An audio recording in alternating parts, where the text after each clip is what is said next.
it's Kerri. Thank you so much for joining me on this latest episode of Invisible Wounds Healing from Trauma. This is episode 29, and we're going to talk about avoidant behaviors and why we use them as a result of trauma. I'm so glad that we're walking the path towards healing together. So just a quick reminder, I'm not a clinician, counselor, or physician. I'm a certified trauma and resiliency life coach, a certified trauma support specialist, advocate, and someone with lots of lived experience with trauma. Also, the information presented in this podcast is for educational purposes only and not meant to replace treatment by a doctor or any other licensed professional. All right, let's dive in.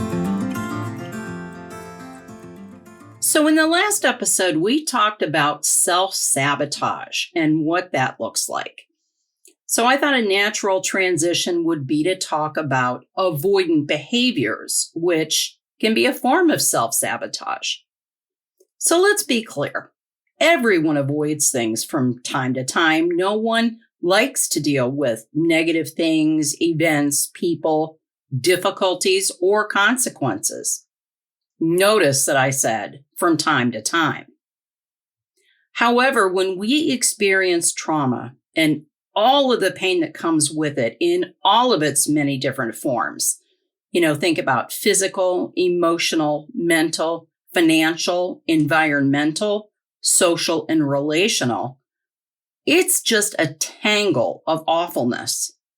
These are all things we don't want to feel or process, and that's especially true if we've had many traumatic things happen to us.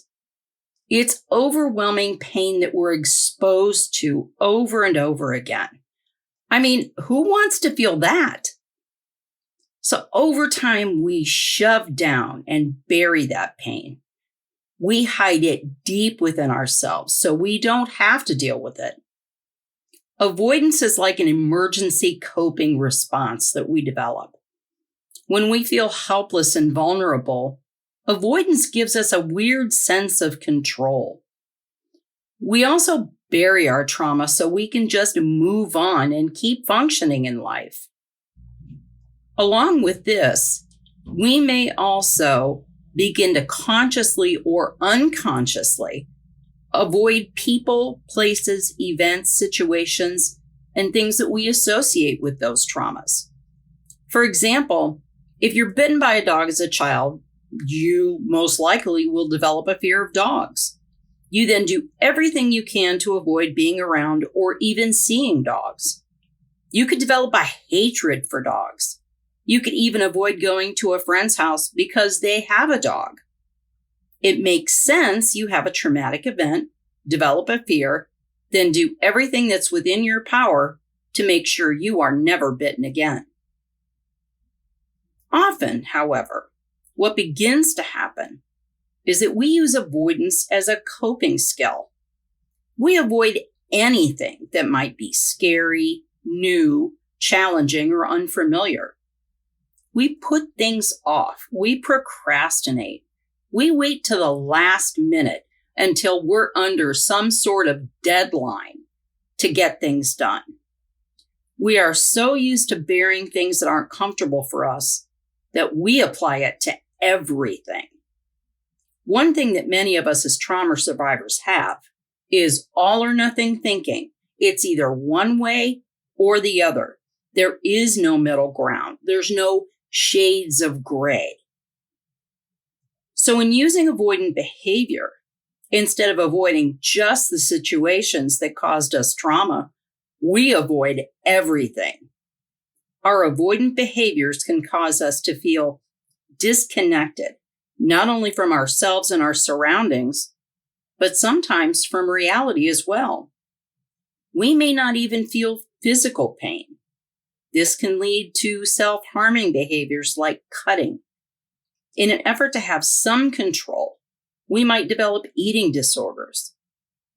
We also might overcompensate and develop OCD-like behaviors, We can become overthinkers and overplanners. We might also use substances as a further way to avoid feeling. We also are big on doing anything and everything we can to distract ourselves and shift our focus. Do you ever grab your phone and just start mindlessly scrolling? We all do that. Or binge watching TV shows or YouTube videos? Me too. I grab my phone and just start blindly scrolling through social media and videos until I stop myself and I have to really think about what it is I'm doing and why I'm doing it. Another thing we do is we also avoid any type of conflict in a big way. Anything that deals with disagreeing with another, standing up for ourselves, or being assertive feels wrong and scary. So we just don't do it. Also, if there's a possibility someone might get mad at us or find fault with us, nope, we're not going there either. We then might begin avoiding anything that's distressful and that causes us fear. Our world can become small. We might not feel safe in the world. So we have very few relationships. We isolate. We miss out on so much in life, and yet we wonder why we can't just be happy. I have always been the queen of avoidance. It has been my go-to coping skill throughout my life. With all of the layers upon layers of traumatic events I experienced, I stuffed down my trauma and I thought I was fine. I thought I didn't have any issues. I kept myself so busy trying to be perfect at everything as a wife, as a mother, an employee. I never realized that I was trying to outrun my trauma. I didn't have time to think about, feel, or deal with it. Over time, I began to shut down even more. I shut off my feelings and emotions. And as I got older and my children grew up and moved out, my world became smaller and smaller. I became frozen, trapped, stuck in an awful cycle of avoidance. And it impacted every aspect of my life, my physical and mental health, my relationships, my work, my environment. I felt completely helpless, guilty, and ashamed of myself. It's that self-destructive spiral that just goes on and on. So avoidant behaviors can really snowball and get worse over time. And like I just mentioned, it can impact our ability to work, our finances, almost every aspect of our lives. We are trying so hard to control our lives, to keep ourselves from pain, from being hurt again, that it becomes this huge wall, a barrier to the outside, to life. We create this illusion of safety for ourselves. Only the known is safe. Everything else is a threat. But as we continue to avoid things that really need our attention, like our finances, for example, this can lead to serious issues.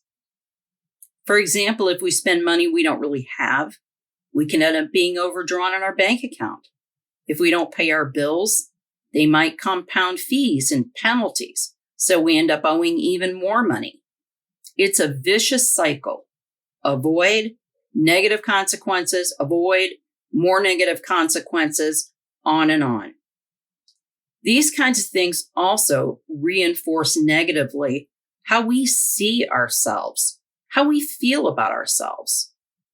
We don't feel capable, smart, self-confident, or sure of ourselves. We question everything about ourselves. The deeper and deeper we get into our avoidant behaviors, the worse we feel. Each negative consequence makes us feel helpless, out of control, and brings us a feeling of failure. And at the core of it all is fear. We are scared to death of being hurt again. We've been through so much. We don't ever want to feel those things again. We're also terrified of making mistakes, of failure. We are so afraid of being afraid that we don't even try. We feel stuck, frozen, trapped, unable to move. We feel helpless, powerless, out of control. Under all of that are the behaviors we developed in order to cope with our traumas. They were survival behaviors that served a purpose at that time, in those moments. But now they're holding us back, keeping us from everything that life has to offer us. We need to remember that in this moment, we are safe. What is facing us now is not what we were facing in the past, back then. Our feelings and thoughts are just that. They're reactions that our mind has developed around things that have happened to us. The facts are that we did go through some awful, terrible, painful, life-altering and traumatic things. And yes, we were hurt in many different ways. So we found ways to survive it and get through it all right up to this moment. Survivors of any trauma are a testament to the absolute strength and resiliency of the human spirit. When you even look at trauma through the lens of history, all the way up through current events, human beings are capable of amazing things in the face of adversity and trauma. We are beings who want to live, to succeed, to thrive. We want connection, community, a tribe of like-minded and supportive people. When we're born, we're a clean slate. We have no preconceived ideas, no biases, no prejudices, no guilt, no shame, no judgments. We are primed to learn, to grow, to be curious. We are full of infinite possibilities. The limits that come to us are created by so many things, but we can learn to remove those limits, tear down those walls we've built. We can open ourselves to our own limitless expanse, reprime that natural need to connect, to try, to thrive, and not just survive. Is it easy? Absolutely not. It takes work, patience, and lots of self-compassion and self-care. We know things aren't working the way they are now in our lives, and we want to make a change. It takes stepping out of that comfort zone, taking a step towards the unknown, the unfamiliar. It's uncomfortable as hell, and we'll automatically throw up those old, well-worn survival patterns of avoidance. But in learning about our avoidant behaviors, why we do it, and what it really means, it can help us to create a new plan, a new strategy. We really can change the unhealthy into healthy, negative into a positive, limited to limitless, impossible to possible. We start small, one step at a time. You can't change things overnight. It takes time. But we'll get there, I promise. We'll work together, and I'm with you every step of the way. So this is where I like to close us out with a new exercise, something we can add to that mindfulness toolbox we're building together. Remember, you don't have to do this now, or at all if you don't want to, but you might just listen and tuck it away in your mind for future reference. This is a writing exercise. Before we begin, if you'd like to try this with me, please get a piece of paper, a notebook, even a sticky note, and a pen or pencil. If you're like me, you could even type it out in a Word document on your computer. Whatever way you participate is fine, as long as it works for you. That's what matters. I'd like to invite you to find a place that's quiet, calm, and as free from distractions as possible. If you'd like, you can set the mood, light some candles, put on some quiet, calming music, burn some incense, or use some of your favorite essential oils in the palms of your hand. Rub your palms together and then breathe in that scent that you love. You are in a safe space. You are safe in the moment, in the now. We always start with our mindful belly breathing. Breathe slowly in through your nose, your belly naturally pushing out as you inhale to a count of 5. Hold your breath for a count of 1. Then slowly exhale out of your mouth. Your belly should naturally move in as you exhale to a count of 5. Do this 5 times. To begin, I would like you to think about what might be weighing you down. What is it that's weighing on you the heaviest right now? When your mind goes to what is stressful for you, what is it that comes up first for you over and over? Write whatever that is down. It can be a word, a thought, anything. Next, I invite you to think about this heavy thing and write down what it is about this thing that is causing you stress. What effect is this thing having on you?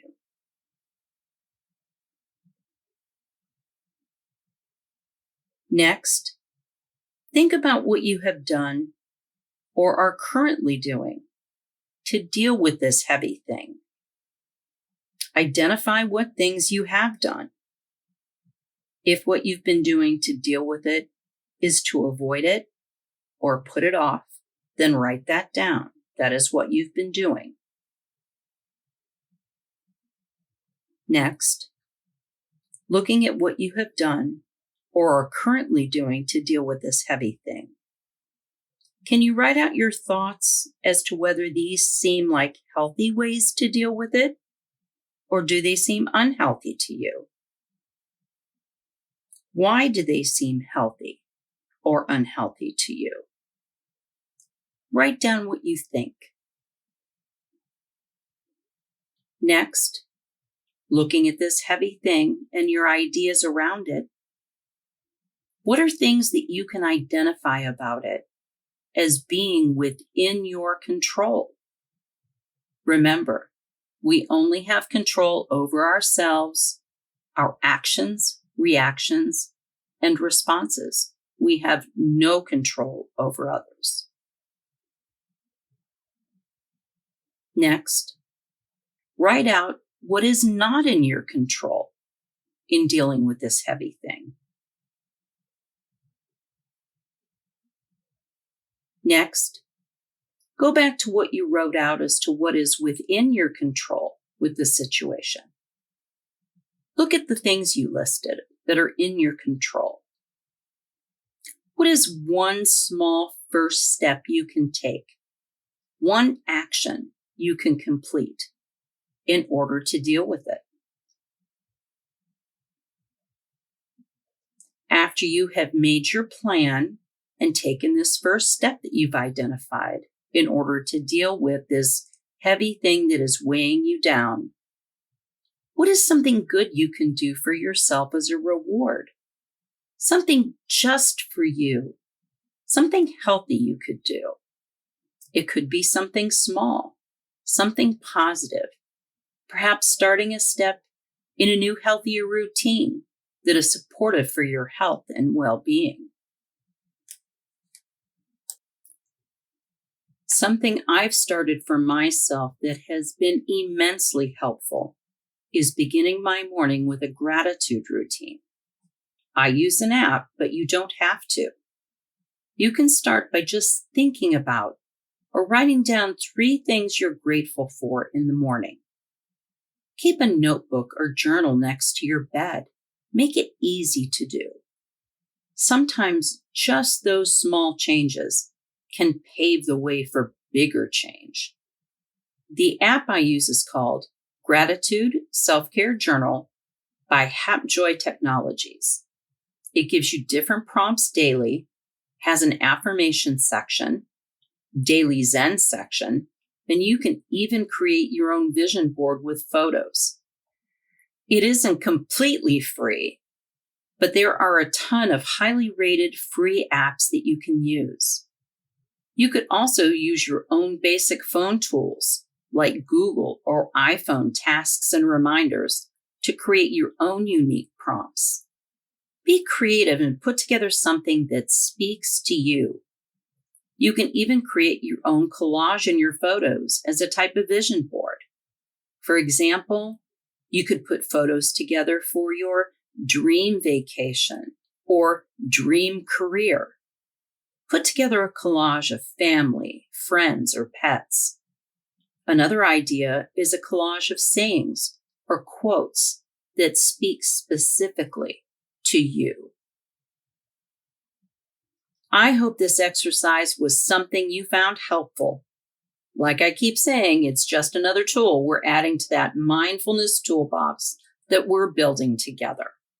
That toolbox is something you've created.